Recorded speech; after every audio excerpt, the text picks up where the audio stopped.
How you doing, Big Blue House Homestead? Tonight I was just going to do an open panel and try and see, how interested people were in about foraging. So yeah. So if you're interested, I'm going to put the link in the chat. So give me a second here.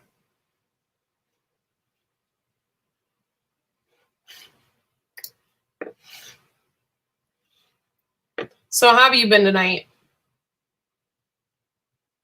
I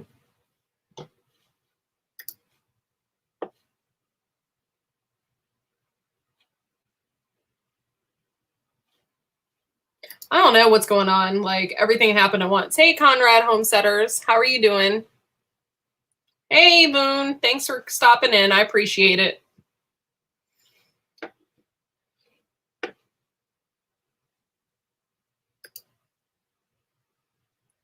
And just give me 1 second here.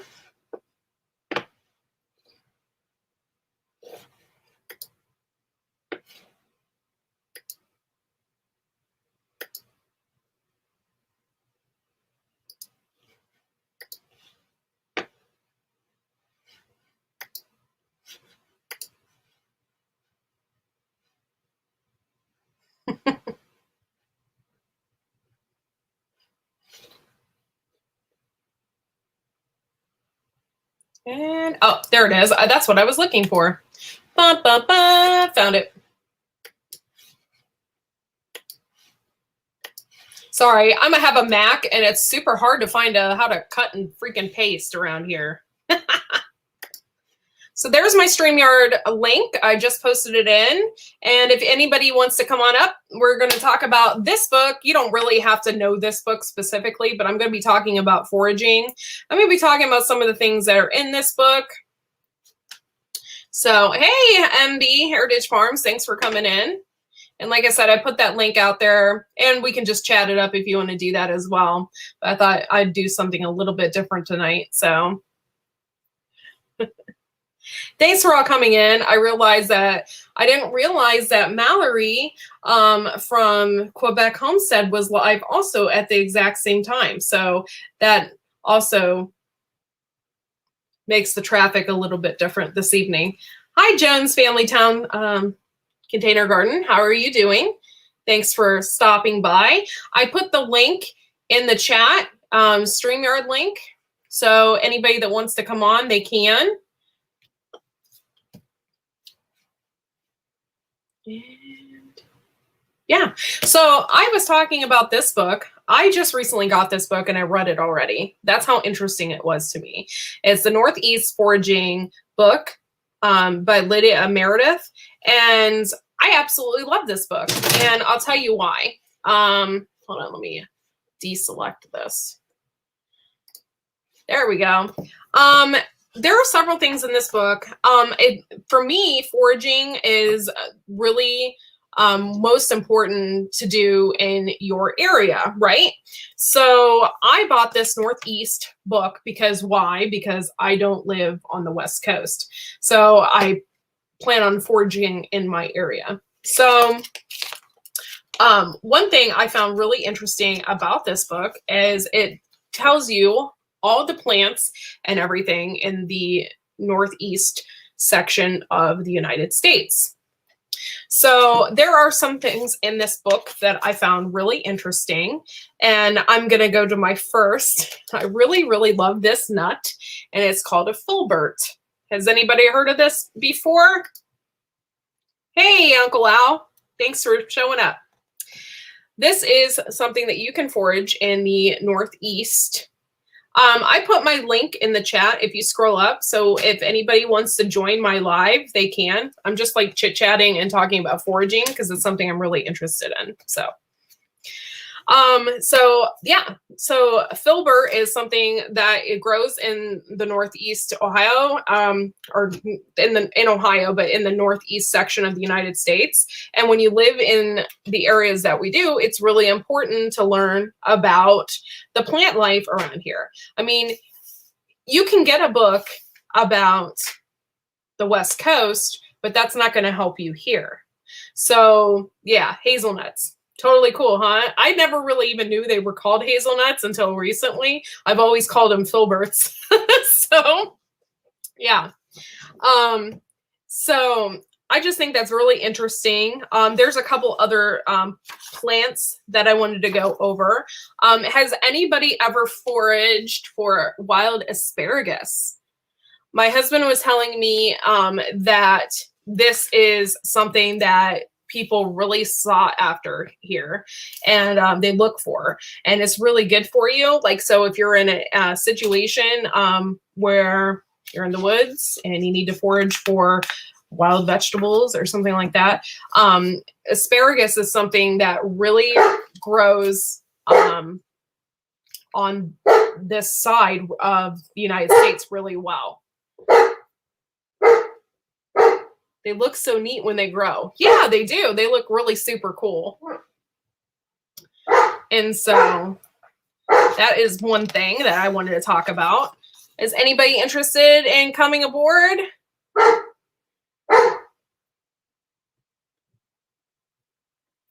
How about you, Big Blue House Homestead? Would you be interested in setting up and coming on? It's okay if you don't want to. I just thought it'd be something fun. But yeah, so okay, obviously the big obvious ones are blackberries and stuff like that. Hi, Jules. Thanks for coming in. And I'm sorry, I'm having a hard time reading this. All right, you can obviously hear my dog. Oh, it's Uncle Al! Hey, Courtney. How are you doing? All right. I did, I think about a year ago or 2 years ago on, is it Prepper Princess? I think it's her. You have to be really careful when you forage. Oh, nice doggy. Anyway. They're so annoying right now. It's all right. He just wants attention, or there's something outside. Let's see. If you do foraging, folks, take a class. I always tell people this because it's really easy to misidentify certain plants all over the United States. They have duplicates that are toxic. I'm sorry. Hold on one second, Uncle Al. I'm going to let my dog outside. Just give me a second. Probably chase the neighbor's cat, or there's a mountain lion. Hold on one moment. No problem. I apologize.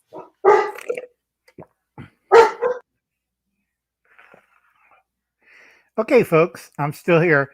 You have to be very careful when you forage, especially mushrooms.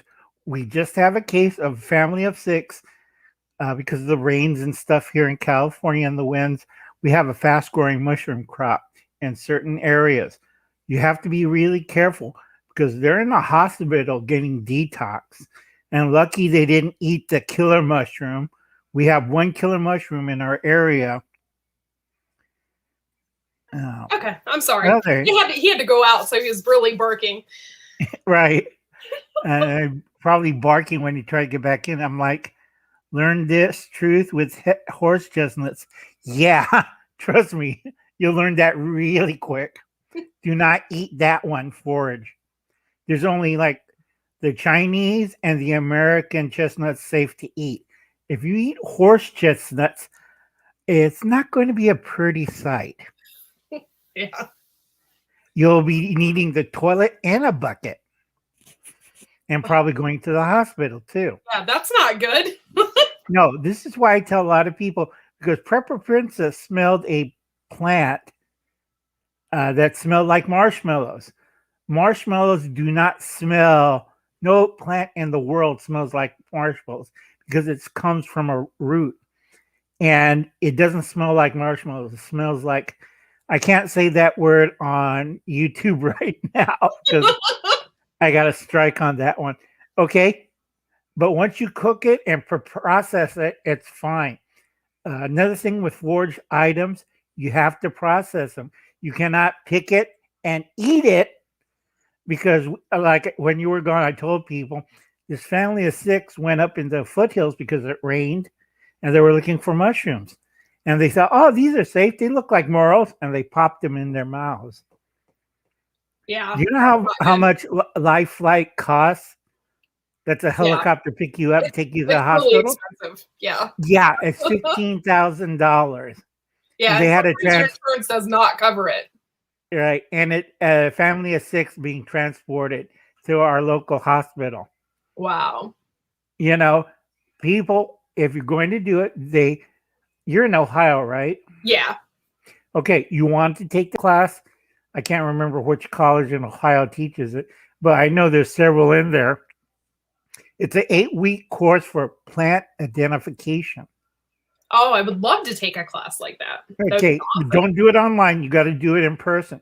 There's too many plants that you can really, really confuse each other. They're like, look the same, like chickweed and surge. They Yeah. look the same. You eat one, you'll be on the toilet for 2 weeks. Yeah. That is not good. No, chickweed is a intrusive species that came from France. If you went to France and you asked for the chickweed sauce for your meat or pork, that's $75 for Wow. that sauce. And we naturally spray Roundup on it, or Now I we have did tons this. of it growing in my garden. Oh, you blend it, add a little olive oil, make sure it's not surge, olive oil, garlic, and I'm you glad blend you it. told me about that because somebody told me like, oh, it looks like you have, that growing in your garden. So I did a little research, but I didn't know there was like an alternative like that looks like it. You know what I mean? Yeah, it's called So, surge. You don't want to confuse the two. yeah. One has white flowers and one has purple flowers. Do not eat the purple flowers. Okay. Well, this has white flowers, so that's good to Good. know. Yeah, Definitely that's don't want safe to to eat that. eat. Okay. You process it. Make sure you cook the sauce a little bit. It stays bright green. You could add garlic, olive oil, a little bit of white pepper, and some white wine. And it goes good on meat, Oh pasta, man, that does sound fish. amazing. Yeah. Just a little time and practice. Well, thank you for joining me up here. It's like such a privilege to have you up here, Uncle Al. No problem. You're so awesome. I'm old and I got to teach you guys all the fun stuff I learned over the last, 40 years? If you guys don't know Uncle Al, he has a YouTube. It's Die Bullfrog 79, right? Right. And the bullfrog, it doesn't have 2 L's, it's 1 L, right? 1L. 1 L. Like, yeah, I confuse people. That's my Yeah. trick. Uncle Al is freaking awesome. He's super smart. And you can learn a lot from him. So I'd highly suggest going to his YouTube and checking him out. There's a lot of things you could forage in the Northeast. Filberts, like hazelnuts, that's always good, but you got to roast them. Oh, okay.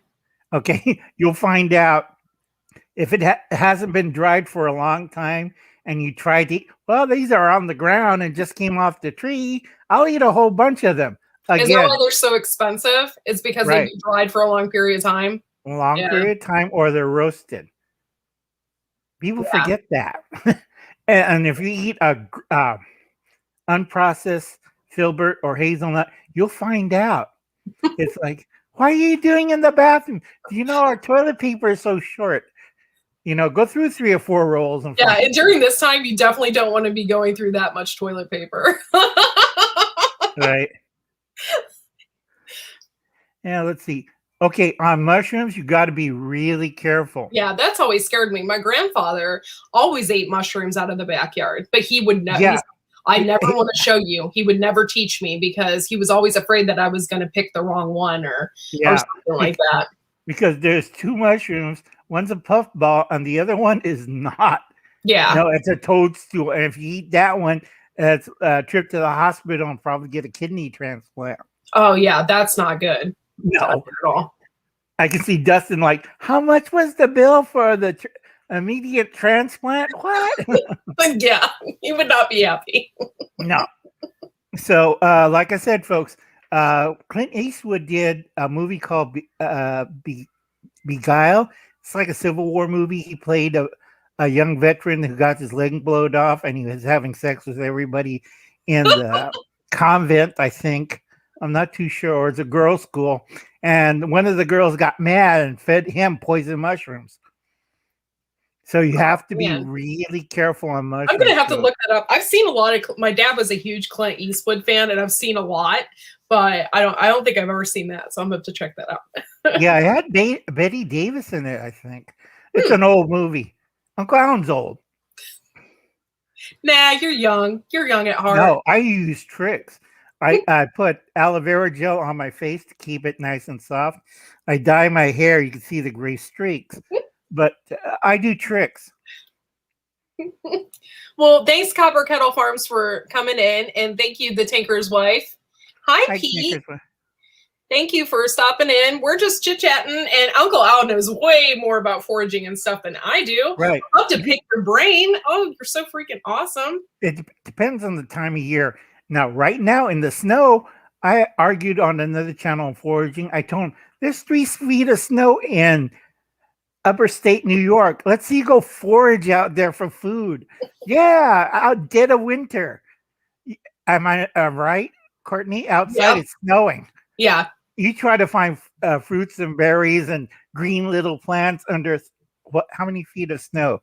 Well, right now we don't hardly have any, but like on one night we can get 12 inches of, Right. And so, yeah, that would be really hard. You don't think about it, right? About because weather conditions. Yeah. Right. Because you got to understand, there's only like 3 seasons you can really forage, good folks. If you're doing like the Northeast, that'll be spring, summer, and early fall. And then you have to, there's nothing out there. Yeah. It's like where I live, a desert. Hi, Dustin. I had another 1550 calorie meal, which was fish sticks, about 5. And then I had pasta. Yeah. Which is and pasta. I did a video on it. I'm going to put it up later. But I did pasta with a lot of greens. And God, I hate these fake soy cube meat things. It's like horrible. You like those? No. No. I'm feeding 16 people, so I got to put something in there that's not too much whatchamacallit, meat base, so they have a balance of people forget dietary fiber. Yeah. Okay. You cannot drink Soylent. I argued on another live stream. They said, I got all these bottles of Soylent. Great. You're going to have diarrhea for the rest of your life. There's no dietary fiber. That's why they banned it in Canada. You cannot live off of it. Yeah. Let's see. Yeah. Blueberries and blackberries are fine. That's not on raspberries. Those are fine. But you have to be really careful if you go other fruits, because certain times of the year, sometimes it's toxic. Sometimes your hands are burning. Or like black walnut. You ever try to peel a black walnut? Oh, it's horrible. You really need to like crack that sucker, and then your hands turn black. Yeah. Yeah. Well, it depends on what walnut it is, but right. But there's a trick with black walnut. You take the black walnut, you put it in a bag of gravel, and you shake it up. That takes off the husk and the black stuff. You take the black walnut out, bake it, and then hit it with a hammer. Oh, that's good. Yeah. Yeah, it's easy to crack it. Let's see. I'll take it greasy and black, and I'll crack it with a hammer. Your hands are black. You're black all over, trying to crack a green walnut. Yeah. Didn't they used to use the black walnut for ink? Yes. They did, didn't they, back in the day? Yeah. Yes. It was a brown week, and also they use in Ohio as clothing color, butternut. Oh, okay. Because you mix it with iron oxide, and you get this kind of a coffee color or chestnut color with cream. And it's really beautiful. And you could do it, make your own clothes, get the sheep, do the wool, and make linseed wool, put it in the black walnut mix, hang it up. And after you're done, you only have like this by this big a piece of material. That's 40 hours of work and 1 sheep. Wow. Yeah. Yeah. I don't know if that's worth it. I don't think I like walnuts that much. I don't think I like that much. No, black walnuts grow wild on the West Coast. Oh, do they? On the East Coast, they grow in groves. So you have like a squirrel will bring one, and black walnuts does not spread out too much. So you have a grove of black walnuts. And then you probably find more of hickory nuts and let's see, northeast. Yeah. More hickory nuts, filberts, and certain types of acorn. Acorn's the easiest one to forage, and you got to Now, know the type. is acorn poisonous? It's not, is it? Oh, Like, no. you have to cook it. I No, know. no, no. I've heard that it is, and I don't know. No, acorn is not poisonous. It's full of tannic acid. Oh, okay. It makes it extremely bitter, and it tans hide. Where do you think we get the tannic acid from? Acorns. Yeah. So you take off the shell, and you soak it for about 3 or 4 days, sometimes up to a week, depending on the species of acorn. And here, I'll tell you a family story. In World War II, my family, we didn't like the government. By the We way, didn't like. Uncle Al, I'm letting you know I love to hear your stories. So you tell your stories all you want because I think it's wonderful. So Okay, I'm sorry.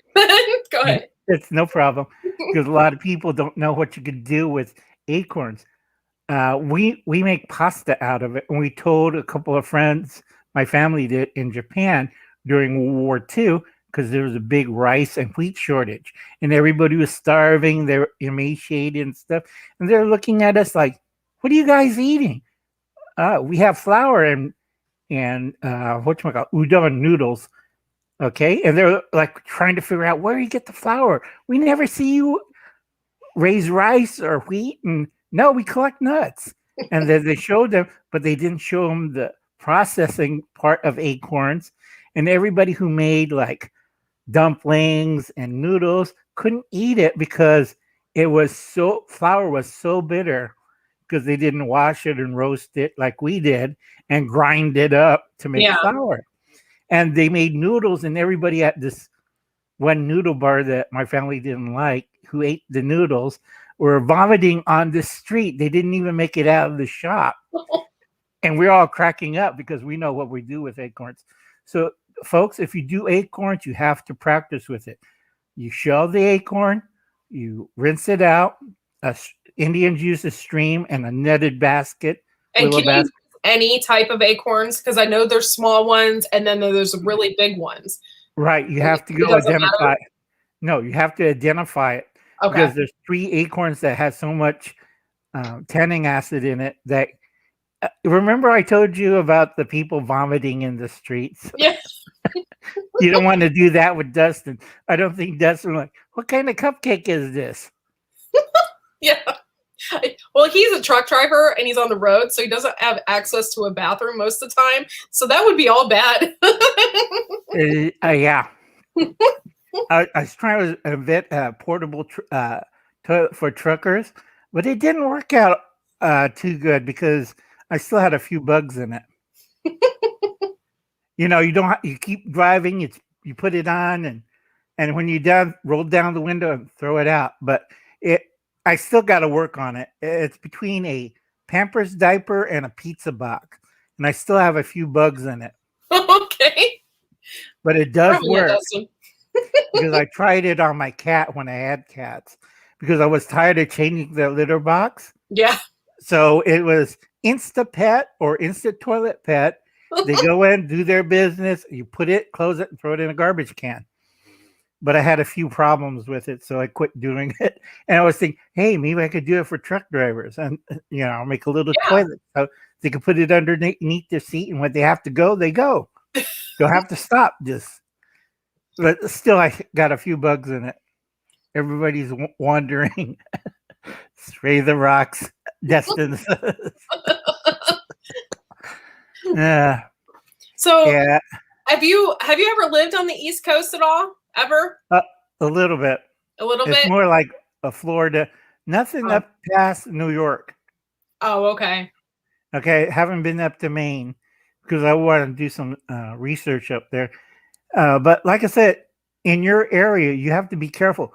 Ohio was the black area. If you read history, it used to be a big swamp. If you watch Yankees Outdoor Adventures, he's in that tribe, but that whole area was how can I say it? Half the year was dry, the other half of the year, it's a total swamp. Yeah. And it took over about 100 years right before the Civil War to drain it. And Rogers Rangers from 1770, 1770 during the French and Indian Wars nearly starved to death in Ohio because they trying to forage. Unfortunately, they made a movie and they showed one guy went nuts and here's a Pequot Indian head. I've been eating off of it for days. And Gary Cooper like, oh no, we're going to take care of that. Get the flintlock musket. You're not eating any more Indians. All right, I'll be right back. I have to let my dogs back inside. So give me one more Yeah, they're second. barking. Yes. I'll keep them entertaining. Hold on 1 second. Like I said, folks, you can forage, but it's only 3 seasons in the Ohio area or the Northeast. Please take a class. It's 8 weeks. Be careful on mushrooms. Mushrooms are good, and you can grow it yourself, and you can forage them, but you have to be very, very careful. And hi, Gil. And Gil's going to talk about on this Friday over at his channel live stream. We're going to talk about food distribution points. And I think that covers that. Okay, because a lot of people, this tea I harvest, it's a blend of olive leaves and pine needles, small ones. So, like I said, Uncle Alan's been doing this for a long time. And a lot of people looking at, Uncle Alan, you're drinking olive leaf tea? This is foraged item. Olive leaf tea. Will that make you poop? No. No. But I'm extracting, and dogs are barking. Sorry. We want to go back. But it's dried olive leaves and pine needle tea leaves. The needles, you pick them fresh, and you boil it down, and it makes a lovely tea. Wow. Not caffeinated. Huh. That's interesting. Oh, yeah. Oh, good. Gil's just got his new second home. Signed his paper. Good for you, Gil. I'm so happy for you. That's like dogs are happy. True. And the dogs are happy. Any other questions on foraging, folks? Yeah, I'm curious too. Now that you say, okay, most foraging books, like they don't really help you. Like they help you to a certain extent, but not really. Because like you said, there could be snow, there could be different different things going on in the environment. And then like in these pictures, specifically in this book, it doesn't show that. Like it doesn't, you know what I mean? So it can be really difficult. And I think that's why a lot of people are scared of it, maybe. Like, yeah, that's why you take the class. Yes, I have eaten, let's see, Conrad says Korean pine nuts. Yes. You could eat any kind of pine nuts. You just roast it. If you eat it raw, you find out, especially the Korean ones. On sumac makes, if you got to make sure you don't make it with the poison sumac. That'd be great. We made poison sumac lemonade, and it's like all the kids are like, you don't want to do that. Yeah. So no use sumacs. That's what scares me too, is because we have the poke weed, and then this poison sumac, and it kind of looks similar. Right. But I'd be afraid that I would grab the wrong one. And poke, you have to know what time of year to pick it. Oh, okay. It's also toxic too, because I keep telling people, you pick it the wrong time of year. It's popular down south where Frank and Tina lives, but they said they do the poke salad roulette because it's like Russian roulette. Because one old aunt, it's good with fatback and we fry it up, and my eyesight isn't good. So if you get sick, tell me. And I laughed when I heard that from Frank. You know, Frank and Tina. Frank has a broken arm. Yeah. So it's like, okay, that's poke, and you could eat it as a salad. You have to know what time of season in your area. It has to be your area. That's why I tell people to take the classes to understand it. Anybody have any other question? I don't know. Gil, I covered that already, Gil. There's several types of plants that have lookalikes. One is poison, the other one's not, and the other one make you sick or high. That's all you need tripping out in front of the kids. Mom's high. I just ate a mushroom. Yeah, that would not be good. No. Yeah, Yeah, I like Uncle does know his stuff. right. It's like Voon was looking at her mushrooms in the backyard, and I told Voon, do not eat any of those mushrooms. They're all toadstools. And two of them, she took a bite out of it. Boone wasn't making any more videos because you got to know which ones it look. If the animals eat it, you don't eat it because certain animals have a resistance to the toxin. Yeah. Also, they're smaller and they die sooner. You want to live for a long time, so you don't want to eat. This tastes good, and then 2 days later, drop dead. Yeah, you're not a bird. You're not a squirrel. Yeah, I noticed, that belladonna, like the birds eat the berries and stuff and it doesn't bother them, but we couldn't. So no. And another reason why the birds eat belladonna, to get high. Yeah. It's like a shot of whiskey excuse me. It's like a shot of whiskey when they eat the fermented belladonna berries, because if they eat too much, you'll see them flying around in weird patterns. Oh, I never noticed that. I'm going to have to pay attention. Oh, yeah. That's funny. Yeah, Gil's right. Experts do make mistakes. Yeah, because you have to be very careful. Yeah, I bought my husband spores for Christmas to grow morel mushrooms, but I don't think I could actually. I mean, I guess a morel is distinct enough to where you could notice what it is, but like I don't think I would go out foraging for different types of mushrooms. No, morel's easy to grow. All you need is the mushroom cube. You put your spores in it. I forget one lady who does this. She does it in the bedroom. Just put the spores into the little sterilized cube. It's in a little bag, and within a week or two, she has morels growing out of it, and she has like 6 different kinds plus special kind that she can't show because it's slightly illegal. It's the purple one, and everybody knows. Gil knows what I'm talking about, but you haven't heard that from me. So go check out her channel. It's pretty interesting. Just okay, I'll do that. Look under mushrooms, and I'll show you all the YouTubers that do this. So anybody got questions on foraging?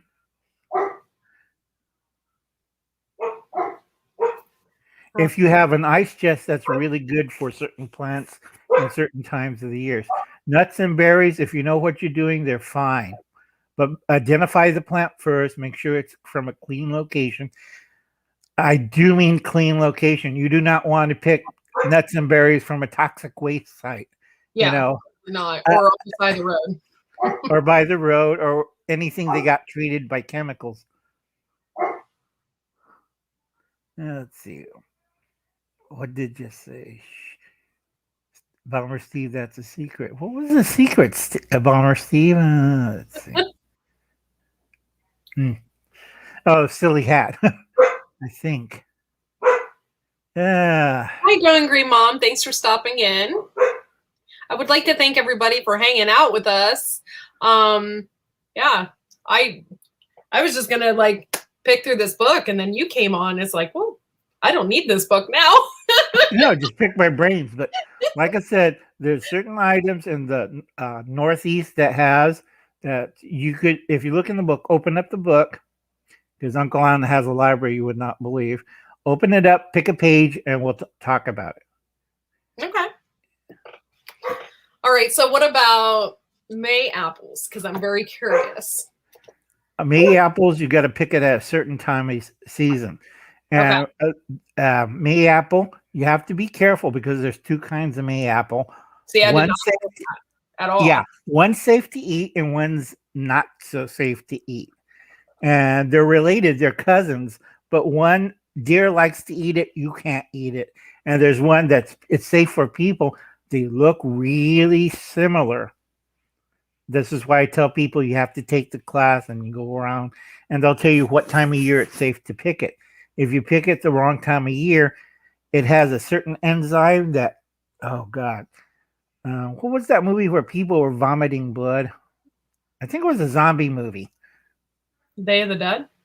No, I think it was Audrey Plaza, and she ate one of those May apples, and all of a sudden, and they see like she was nonstop blood thing. So you have to be really careful on fruits, especially if you don't know what species there is or subspecies. So I tell a lot of people again, take the class and know your region. Yeah, I'm gonna definitely take a foraging class now because I did not know that about May apples. Like I thought it was just. Oh no, it's not like a regular apple. You pick it off the tree, and I'll take a bite out of it. If that happened, it'll be just Eve and Adam's dead. Yeah. Yeah. So what about the fiddle fern? Fiddle fern is fine when they're small, but as they grow bigger, it gets more toxic. So you want to be about this big. All right. Make sure you identify it. Your class will tell you what time of year. That fiddle ferns are best picked at springtime for Ohio. Okay. You have to take the class and double check. So I was curious about that. Yeah. Like just pop out of nowhere. Right. Fiddle ferns are easy, but you want to get the small start, the little heads coming out of the ground. And you have to boil it, rinse the water out, and rinse it again with plain water because the husk has a toxin. And it's perfectly safe. Once you do that, fry it up with bacon and some regular mushrooms. Perfect. Put it on. Yeah, that sounds amazing. Yeah, you can put it on pasta. It's not a problem. Okay, here's one. What about wild ginger? Have you ever done it? Ginger is easy to get, and don't eat the leaves. I keep telling people that. I said, don't eat the leaves. That's toxic. You want the root, ginger root. I keep telling you, this part you want to keep and grind up. You don't eat the leaves. People think anything with a leaf, I could stick it in my mouth and eat it or make a juice out of it. Same goes with soybeans. Same goes with 30 other plants. Certain parts of the plant you can eat, like ginger root. Mandrake's the same thing, and I forgot. Ginger, it takes a while to grow ginger, and it's not like I can't grow it, right? In like Ohio, like I would have to grow it like in my basement or something, right? You can't just grow it here. No, you're on wrong side. It's more towards the Appalachian side of the East Coast. Yeah. Yeah, because it has to have that certain air temperature, and ginseng and ginger has to grow in that. In Ohio, it's kind of weird. Yeah. Because it used to be a floodplain. So it's like, great, we're in the middle of nowhere and knee deep in mud. I hope it's mud. Like I said, check out the movie Rogers Rangers with Spencer Tracy in it. Okay. And you'll see what they ate. Yeah, we shot a bird, and here's some crawdads. I think it's a muskrat. And it's Walter Pigeon holding it. We don't know. God know what a small animal they shot and killed and eat. Good to know, Growing Green Mom. I thought about doing that. Yeah, it's in the container growing for ginger in northern India. Yeah, but she's in this. You're in northern Ohio, right? The swampy? Yeah, I'm northeast Ohio. Yeah, you're in the swampy. So regular dirt out there is not good for ginger. You have to grow it in a pot.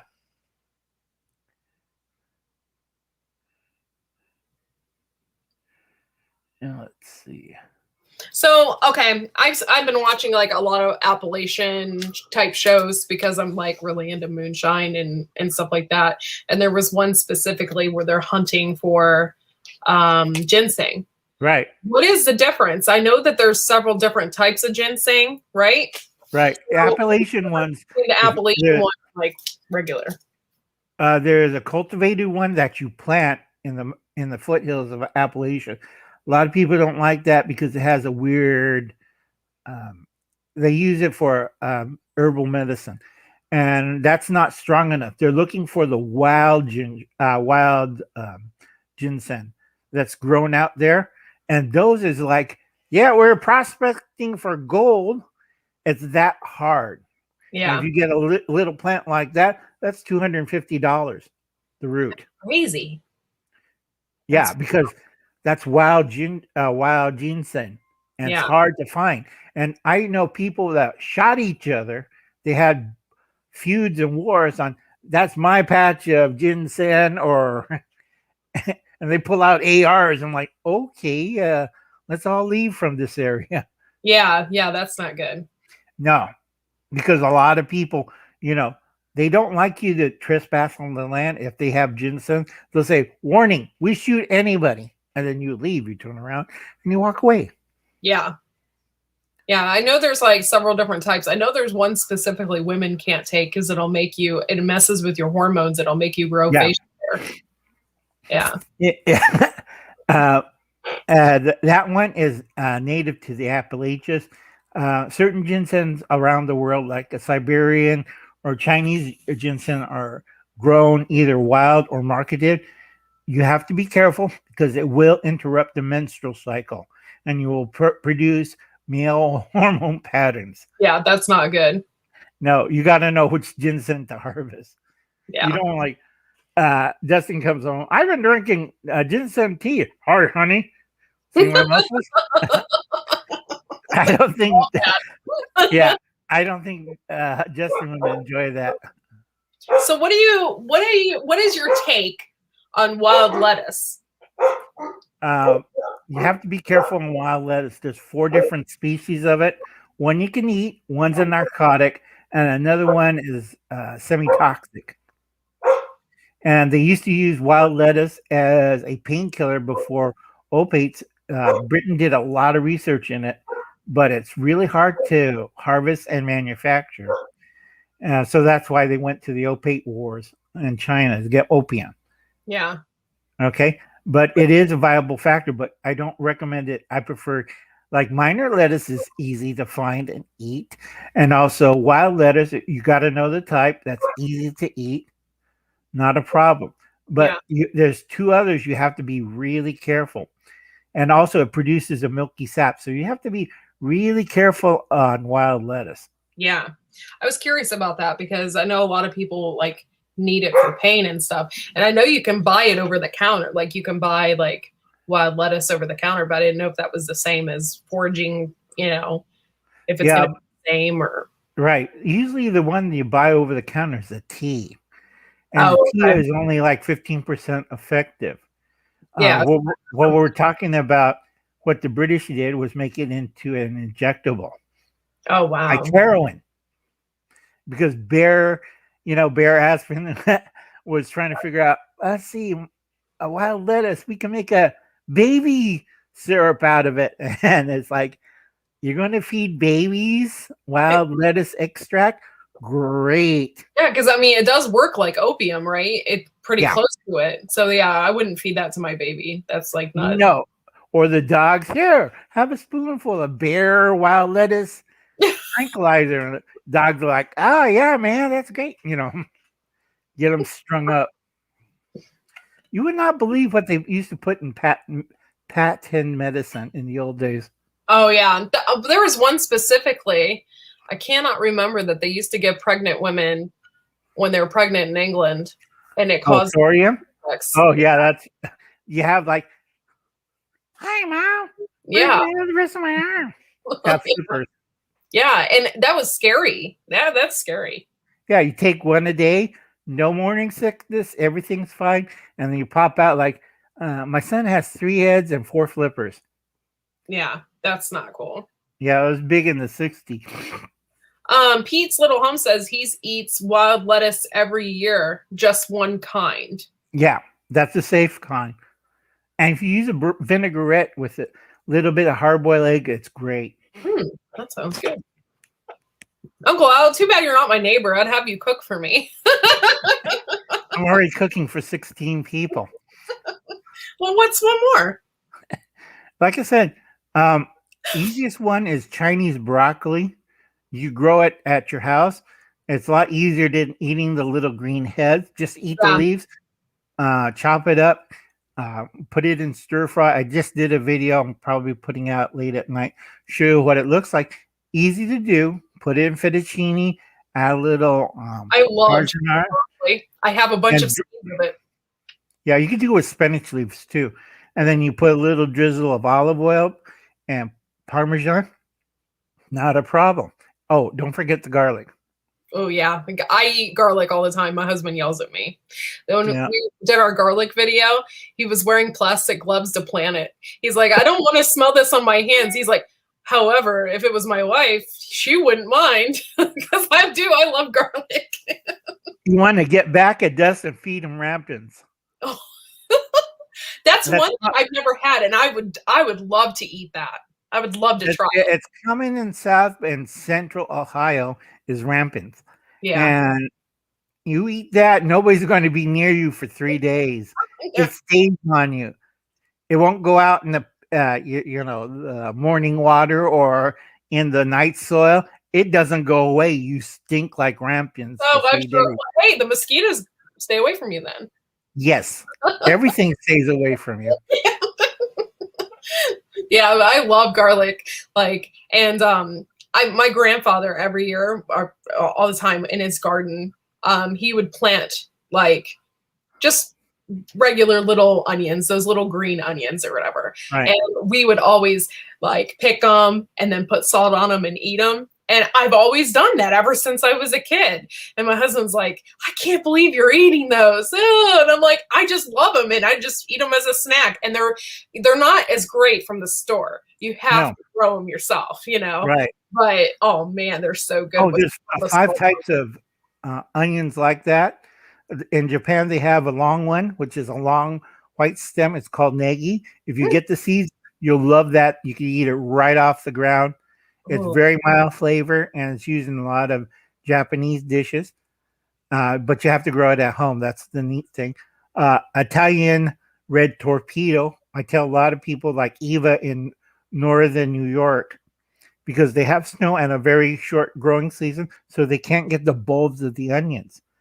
The torpedo it's similar to shallot, but it's easier to grow and it's a faster grow. Within 60 days, you can really pull it out of the ground and eat it. But you got to get the right kind. There's a mild kind and there's a spicy kind. Oh, I like spicy. It'd be really spicy. No, this is spicy. You don't want to see Dustin. What's wrong with my wife? She ate a red onion and she's running around trying to put water in her face. That's how spicy it is. Italian torpedo. You can make a fine pickle out of it, slice it, put it in hot vinegar and sugar and a little pickling spice, and it sets. And then you have great for hot dogs. Wow, that sounds good. Yeah. Like I said, I know how. Yeah. Patty is on the West Coast in the Northwest, and they have a lot of Japanese seed suppliers right now. Yeah, there's a lot of Japanese influence there, isn't there? Yes. That's cool. Growing up, I had a lot of exchange students living with me, and I had a friend from Japan, and then I had another friend from Okinawa, and Taiwan, and then a couple friends from Germany. And I've been writing a girl back and forth since I was in 6th grade. She lives in Hungary, and I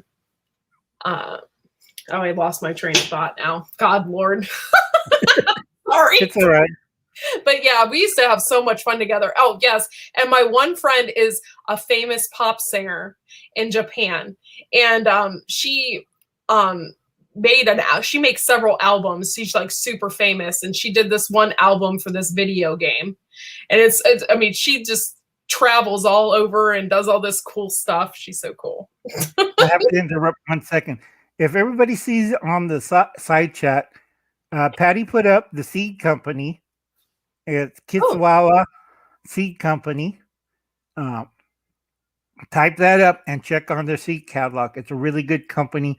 I have the Japanese one, but nobody understands kanji, so it won't help anybody if I show the catalog. It's in Japanese. Oh, hey, Dave.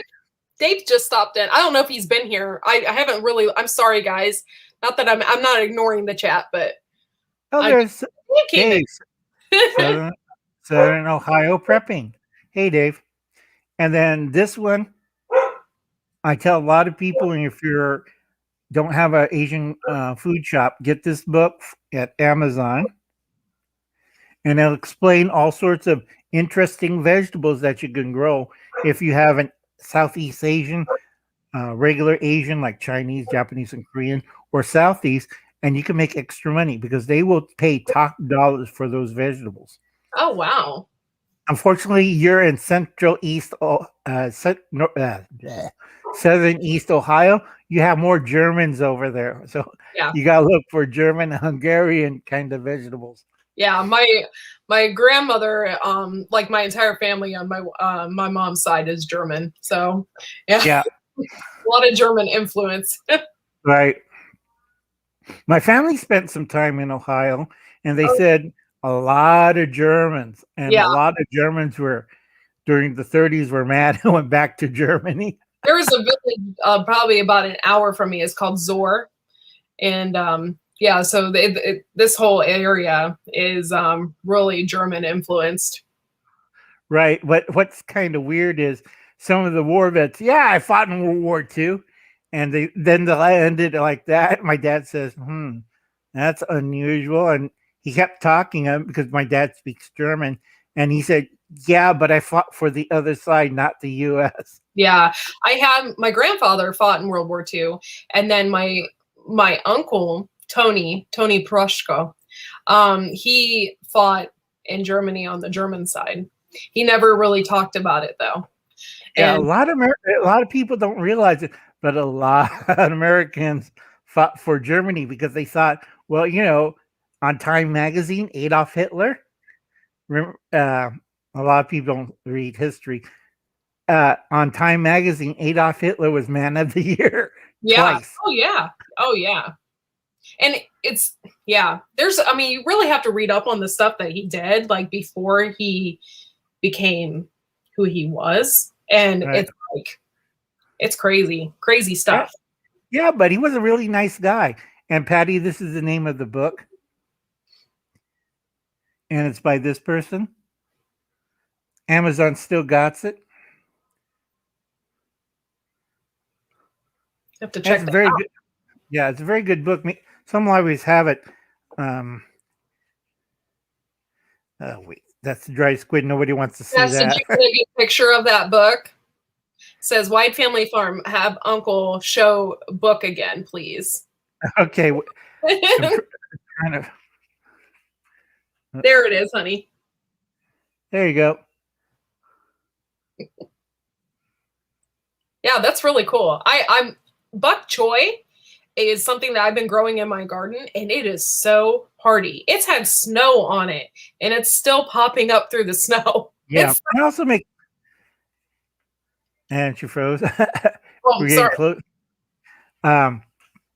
This one you might want to try is Chinese celery. Ooh. Oops. I'm growing a pink celery right now, but that's really cool. Yeah, this is also good in stir fry and stuffings. Ooh, yeah. It's a lot milder taste. Yeah, let's see. No, I don't want anybody. Oh, yeah. My nephew killed all my lemongrass. Oh, that's not good. No, I had 2 big clumps and he killed it. He just took the weed eater. Uncle Alan, take care of the dried stuff on your green plants. And I'm like, no, don't touch it. Went out there, looked at, I'm like, oh God, he mowed everything down flat. Oh, no, that's not good. I'd be very mad. Yeah, it's lemongrass. You know how hard that is to grow? Yeah. I have it in the shade. And it's like, oh God. I'm just now getting to the point where I kind of like it. I got this lemongrass green tea that I've been drinking, and it does have a distinct flavor. Let's use it in cooking too, which makes it pretty. And like I said, there's ginger again. Yeah. Okay. Is ginger? Have you just ate raw ginger before? It's pretty hot, isn't it? Yes. That's what I thought. That's why you grind it down into a paste. Yeah. Or dry it as a paste and you use it for cooking. Yeah. I thought that would be better that way, but true. I also pickled it too, but that takes a lot of patience. I was always curious how they did it for like how they made it ginger ale out of that. Like because it is hot, but ginger ale is not hot. No, So no, they use an extract. yeah. When they make ginger ale, it's an extract because the original ginger ale is kind of cloudy, and I don't think a lot of people like this. Looked like pee or cow pee. Yeah. It wasn't clear. There's a It specific was ginger ale here that I absolutely love. I think it comes from the New England states. It's called Verner's. right. And it is so stinking good. But it's strong. Like if you inhale it, it'll make you sneeze. Like it's pretty strong, but it's super good.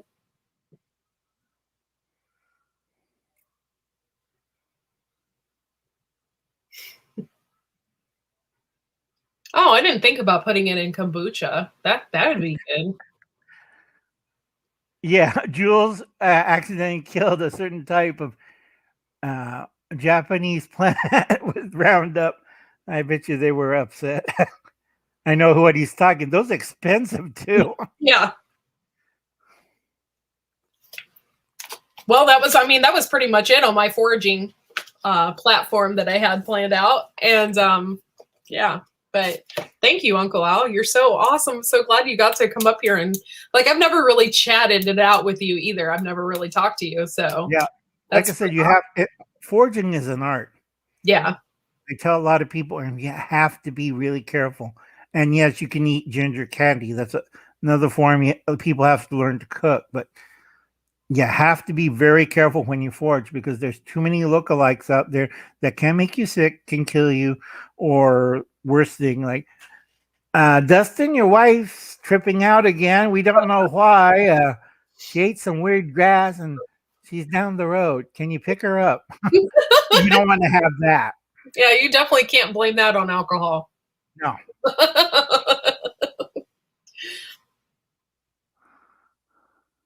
Oh yeah, Ken's one of the moderators, I think Jess specifically is my moderator right now. Can you share Uncle Al's link to his page for me? And let's try and get him some more subscribers. Yeah, I keep losing every day. Yeah. You know how hard it is to stay at 1,100 followers? It's like, here's YouTube. Surprise!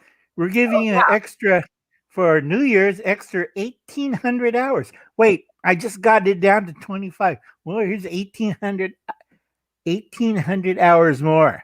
And I'm like, I said, why? Yeah. You're not reaching enough followers, but you keep taking away 5 every day. What they're we'll get back to you. We'll send you an email. I'm looking at them like, okay, I'm not going to be monetized forever. And if I do get monetized, it'd be like Frank and Tina. Here's your 5 cents out of $900. We take the rest and you get 5 cents. Yeah. It's yeah, every day, like I try not to fixate on my numbers because if I do that, it will just drive me insane. Like I try not to worry about it, but I do look every once in a while, and like I'll see it, and it'll completely the numbers. Like I'll be today I was at 360 or something, and then I looked at it again, and I was like way below that, and then now I'm back at 360. I'm like, this doesn't make any sense. No. It's just drives you nuts. And we're getting close to the top of the hour. Do you have anything to say to the nice folks for next week? I don't really have anything planned as of yet, but I'm still going live on Wednesdays at 9:30. Yeah, I haven't really planned that out yet, but I'm sure we'll be talking about more plants because that's what I'm really into. So that's good. And Dave's only yeah, Dave, he's my buddy as well. Dave at Southern Ohio Prepping. He is 63 away from 1K. So if anybody wants to subscribe to him, I highly suggest it as well. He has a lot of good stuff. But yeah, oh my gosh, I can't believe it's 10:30 here already. Oh, wow. Yep. I could talk to you forever, Uncle Al. I love you, Uncle Al. You're awesome. No problem. Like I said, I forget you got the pressure cooker, right? Yeah, I just got one. Yeah, Michelle, it's not she was Heathstead and she changed her name, but she sent me one in the mail. It took a month to get to me. But right. Make sure you built food cabinet for it. That way you could store all your cooked preserves and stuff in it. And on the bottom, you put your pressure cooker there. Okay. That way you have everything from empty jars, lids, and stuff, and all your preserves and stuff, the jars, right there, not scattered all over the kitchen. Yeah. For instances, why is these cans of turnips showed up underneath the bed? These turnips from like 2003. Like, what? Well, thank you guys for everybody for showing up. There's somebody else going live at the same time, and I was worried that there wasn't going to be anybody flocking over here either. So I was like nervous, but yeah. And then Uncle Al saves the day. Everybody sees me, they come flocking in. Okay, folks, I'll catch you later. I think she froze up. Yeah.